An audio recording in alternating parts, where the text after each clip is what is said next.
So it's a natural question to ask now that we understand what a Turing machine is what can a Turing machine do? So here's a natural question. What exactly can a Turing machine do?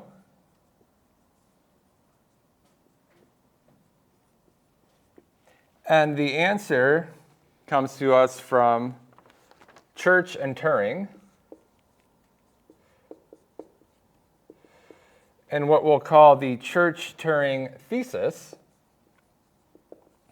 Church-Turing Thesis. And I gave physicists a hard time about, what was a postulate or a law in sort of physics. So I might as well give computer scientists a hard time as well. We're calling this a thesis, but really you could think about this as a hypothesis. So Church-Turing hypothesis or conjecture, if you will. This is going to state the following. Any algorithmic process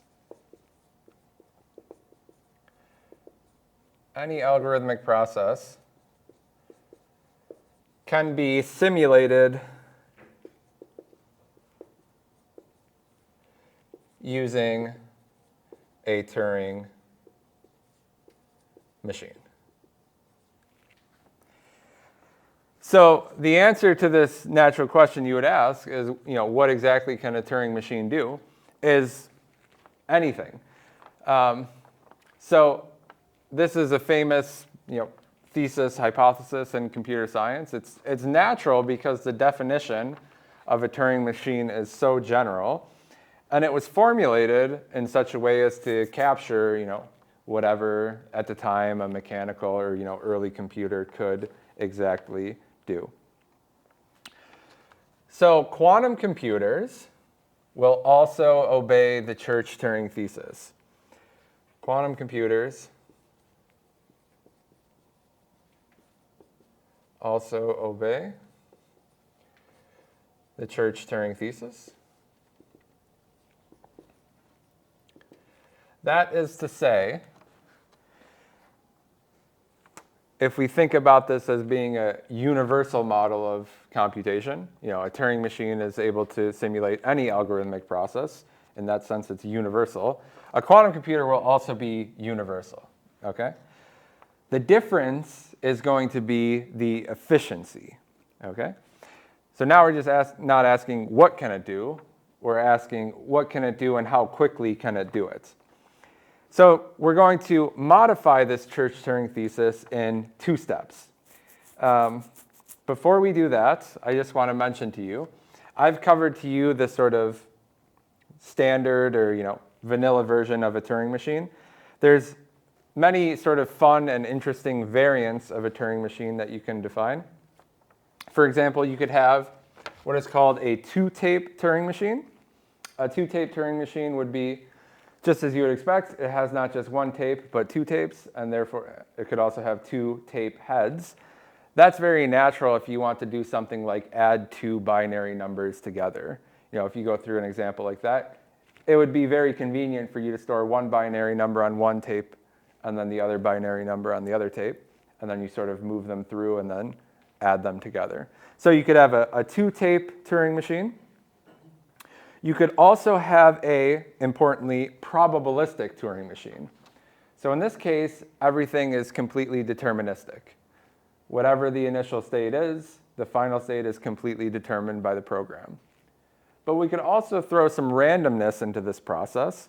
For example, we could add something into the program where we're flipping a coin. And if the coin comes up heads, do something. Otherwise, if it comes up tails, do something else. So that's an important variant, and we're going to see that in the sort of modified Church-Turing thesis that we have, that of a probabilistic Turing machine. These end up being all equivalent, again, in the sense that they can simulate any algorithmic process. The difference will be about the efficiency. So in class, I'm just going to cover this standard basic definition of the Turing machine for you.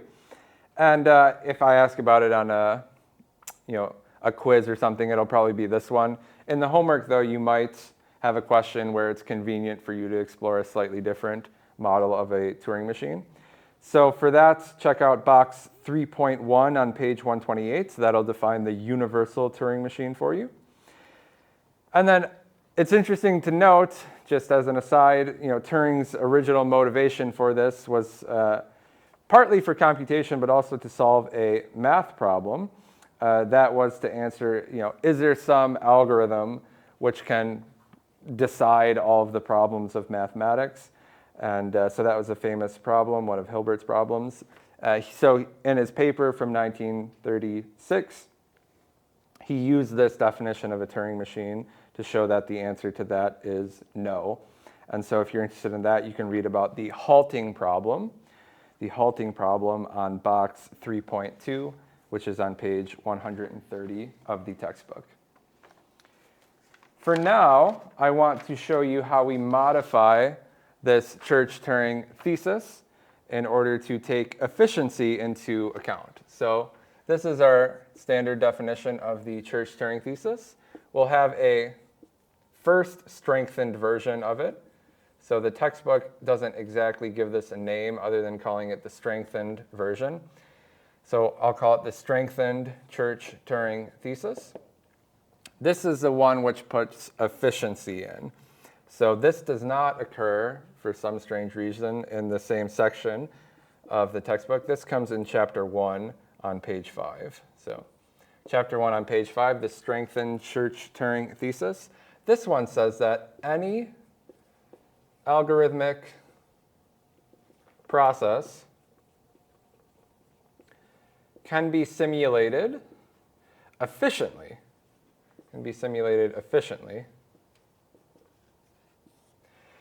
Using a Turing machine.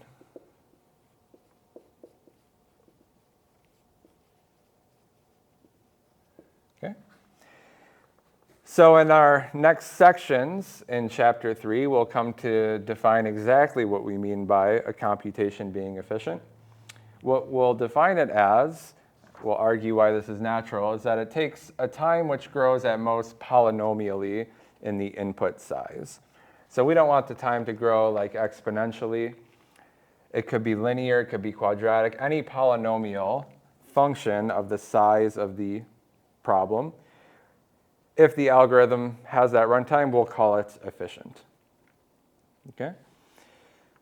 So what's interesting to note in the history of computer science is that there is a challenge to this strengthened Church-Turing thesis from randomized algorithms. So randomized algorithms will challenge this in the following way. So using the same example from the textbook, we give the Solovay-Strawson algorithm, which tests for primality. So the Solovay-Strawson primality test, which is from 1977. What's a primality test? It inputs a number, and it outputs whether that number is prime or not. Okay? So this was a randomized algorithm, which was efficient. So key things about this is it's randomized, and it's also efficient. And at the time, for a long time, there was no deterministic algorithm that was known which was efficient for this problem. So this is what I mean by challenging this strengthened Church-Turing thesis. Here is a randomized model which is able to solve this problem of inputting a number and outputting whether it's prime efficiently. So I'll note to you now that it's actually known that there is a deterministic algorithm for this. If you're interested, you could look up the AKS primality test. And that was from 2002. So this one is deterministic, and it is also efficient.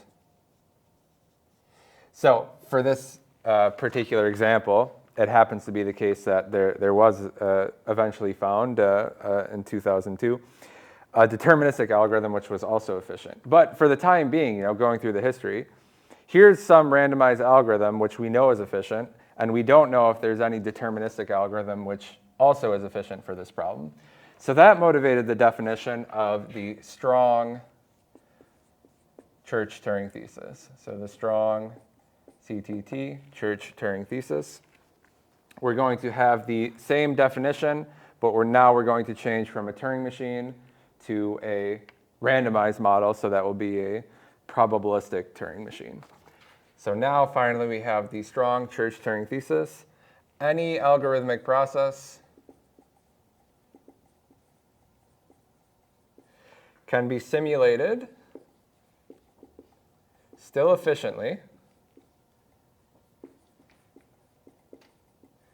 this time using a probabilistic Turing machine.